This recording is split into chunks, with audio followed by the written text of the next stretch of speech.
Saudara dan saudariku yang terkasih, Salam, selamat berjumpa dengan Forkat, Forum Katekismus. Tempat belajar firman Tuhan berdasarkan Alkitab dengan menggunakan buku Katekismus Gereja Kerasulan Baru. Damai sejahtera Tuhan Yesus Kristus menyertai kita.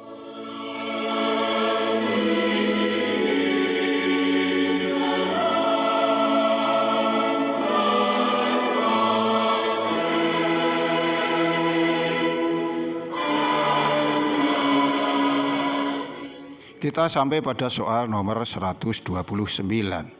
Apakah yang mendahului aktivitas pengajaran Yesus?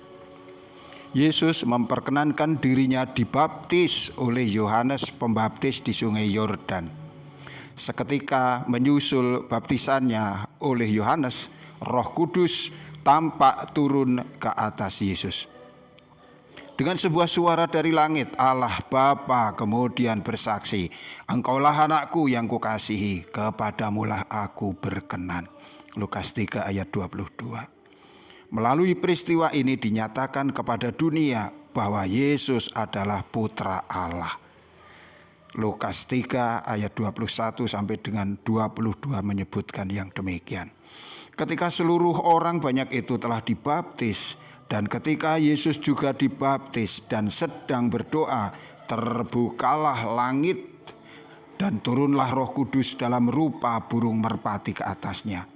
Dan terdengarlah suara dari langit, "Engkaulah anakku yang kukasihi, kepadamulah aku berkenan."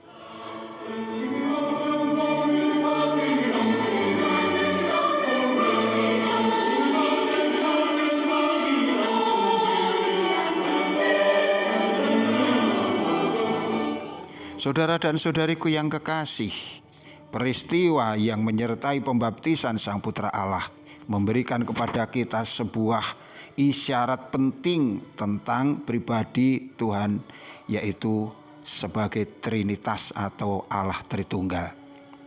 Kitab suci memberikan kesaksian bahwa tatkala Yesus dibaptis, maka di sana ada suara dari langit yang mengatakan, "Engkaulah anakku yang kukasihi, kepadamulah aku berkenan."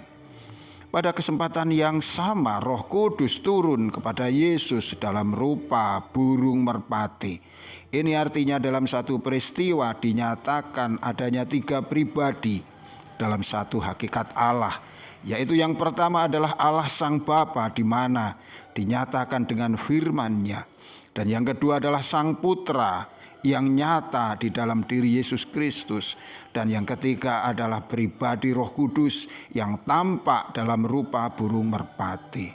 Ketiga-tiganya tampil secara bersamaan dan menunjuk pada satu hakikat yang sama, yaitu Tuhan semesta alam. Itulah sebabnya kita mengatakan bahwa Allah itu adalah Tritunggal, bahwa Yesus itu adalah Sang Putra sesuai dengan firman, "Engkaulah anak yang kukasihi." Dan Roh Kudus adalah juga pribadi dari Allah Tritunggal yang saat itu menampakkan dirinya dalam rupa burung merpati yang kemudian bersemayam dalam diri Sang Putra Allah. Saudaraku, dikatakan bahwa Roh Kudus turun dalam rupa burung merpati. Ini bukan berarti bahwa burung merpati adalah Roh Kudus, atau sebaliknya bahwa Roh Kudus adalah burung merpati. Tetapi Roh Kudus tetaplah Roh Kudus dan burung merpati tetaplah burung merpati. Keduanya tidak memiliki hubungan apa-apa.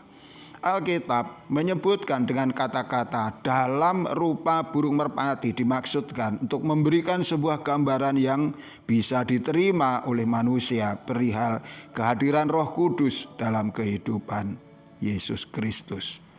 Di dalam kesempatan yang lain, Roh Kudus, atau lebih tepatnya karunia Roh Kudus, juga hadir kepada manusia.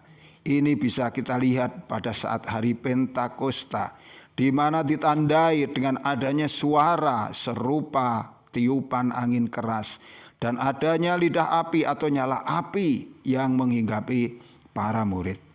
Sehingga dari sini kita bisa menarik kesimpulan bahwa Roh Kudus yang bersifat supranatural, artinya tidak bisa dikenali dengan panca indera manusia, dibuat oleh Allah agar itu diketahui telah hadir dalam sebuah peristiwa.